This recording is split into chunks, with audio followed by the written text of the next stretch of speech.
মাদ্রাসা শিক্ষকদের সভায় বিভিন্ন দাবি নিয়ে মুখ্যমন্ত্রীর দ্বারস্থ হওয়ার সিদ্ধান্ত। বিভিন্ন দাবি নিয়ে মুখ্যমন্ত্রীর দ্বারস্থ হবেন মাদ্রাসা শিক্ষকেরা। বৃহস্পতিবার বেলা 12 ঘটিকায় ত্রিপুরা রাজ্য ওয়াকফ বোর্ডের হল ঘরে ত্রিপুরা SPEMM মাদ্রাসা টিচার্স অ্যাসোসিয়েশন রাজ্য কমিটি এবং উপদেষ্টা কমিটির এক গুরুত্বপূর্ণ সভা অনুষ্ঠিত হয়। সভায় দীর্ঘ আলোচনার মধ্য দিয়ে সংগঠনকে আরও মজবুত করার পাশাপাশি মাদ্রাসা সহ শিক্ষকদের বিভিন্ন দাবি সমূহ সর্বসম্মতিক্রমে সিদ্ধান্ত গৃহীত হয়। মাদ্রাসা শিক্ষকদের দাবিগুলোর মধ্যে উল্লেখযোগ্য সমস্ত SPEMM মাদ্রাসা শিক্ষক শিক্ষিকাদের নিয়মিতকরণ করা, অন্যান্য শিক্ষক কর্মচারীর ন্যায় সমকাজে সমবেতন প্রদান করা, কর্মরত অবস্থায় মৃত্যু এবং অবসরপ্রাপ্ত মাদ্রাসা শিক্ষক শিক্ষিকাদের এককালীন 25 লক্ষ টাকা প্রদান সহ মাদ্রাসাগুলোর পরিকাঠামোগত উন্নয়ন করার লক্ষ্যে রাজ্যের মাননীয় মুখ্যমন্ত্রী, অর্থমন্ত্রী এবং সংখ্যালঘু মন্ত্রীর সাথে ডেপুটেশনে মিলিত হওয়ার জন্য জোরদারভাবে উদ্যোগ নিচ্ছে মাদ্রাসা শিক্ষক সংগঠনের নেতৃত্বরা। সংগঠনকে শক্তিশালী করতে সমস্ত মহকুমা কমিটিগুলি পুনর্গঠন করার সিদ্ধান্ত গ্রহণ করা হয় বলে জানিয়েছেন সংগঠনের রাজ্য সভাপতি আব্দুল আলিম।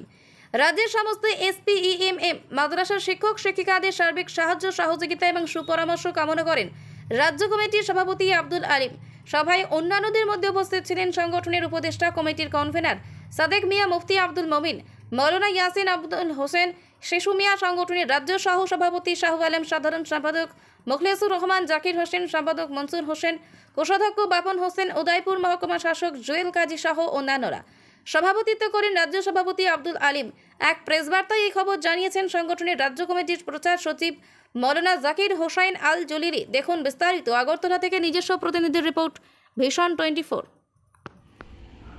আজকে আমরা ত্রিপুরা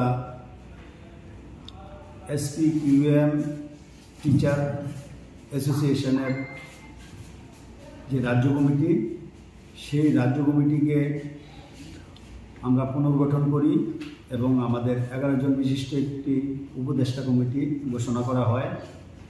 সেই নবগঠিত উপদেষ্টা কমিটি এবং রাজ্য কমিটির আজকে আমাদের একটা আলোচনা সভা আয়োজন করা হয়। সেই সভার মাধ্যমে সবার সাথে সবার পরিচিত করা হয় এবং আগামী দিনে আমাদের রাজ্য কমিটি নূতন উদ্যমে এবং সামনের দিকে কি কর্মপদ্ধতি অবলম্বন করা হবে সেই সব বিষয় নিয়ে আলোচনা করা হয়। আজকের মিটিংয়ে আমাদের 8টি সিদ্ধান্ত গ্রহণ করা হয়।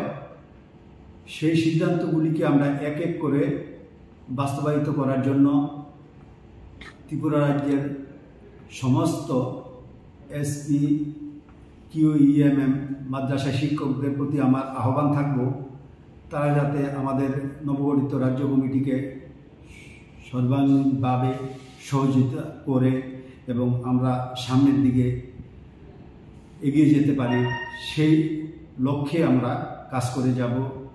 তার জন্যই আজকে আমাদের সভা ডাকা হয়েছে। আমাদের নবগঠিত উপদেষ্টা কমিটি এবং রাজ্য কমিটির একটি আলোচনা সভা ডাকা হয়। এই আলোচনা সভার মধ্যে আমাদের যে গুরুত্বপূর্ণ কিছু সিদ্ধান্ত গ্রহণ করা হয়েছে, ওই গুরুত্বপূর্ণ সিদ্ধান্তগুলির মধ্যে অন্যতম হচ্ছে, আমরা গত কিছুদিন পূর্বে আমাদের চিফ মিনিস্টার এবং এডুকেশন মিনিস্টার এবং ফাইন্যান্স মিনিস্টারের কাছে আমাদের সাক্ষাতের জন্য আমরা চিঠি দিয়ে সময় চেয়েছি। হয়তোবা ইলেকশনের কারণবশত আমরা সময়টি পাইনি। আমরা ইলেকশন শেষ হওয়ার সাথে সাথেই আমরা চেষ্টা করে মন্ত্রীদের সাথে সাক্ষাৎ করার চেষ্টা করব এবং আমাদের যে দাবি দাওয়াগুলি আছে সেই দাবি দাওয়াগুলি নিয়ে আমরা অচিরেই তাদের সাথে সাক্ষাৎ করে আমাদের দাবি দাওয়াগুলি নিয়ে আমরা তাদের সাথে মিলিত হব।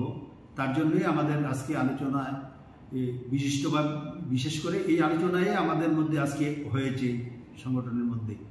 আজকের মিটিংয়ে আমাদের দাবি দাওয়াগুলি নিয়ে যেই দাবি দাওয়া সামনে নিয়ে আলোচনা করা হবে, সেগুলির মধ্যে অন্যতম দাবি দাওয়া হচ্ছে আমরা যাতে সমকাজে সমবেতন পাই এবং আমাদের SPEMM শিক্ষকরা তারা চাকরি শেষে 10টি টাকা নিয়েও ঘরে ফিরতে পারে না।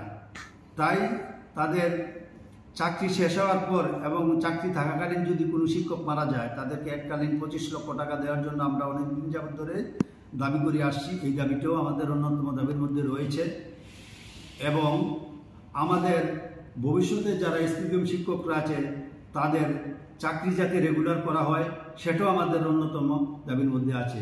তাছাড়াও আমাদের আরও অন্যান্য দাবিগুলি রয়েছে, সেগুলি আমরা অফিসারদের সাথে সাক্ষাৎ করে দাবিগুলি আমরা ওখানে তুলে ধরব।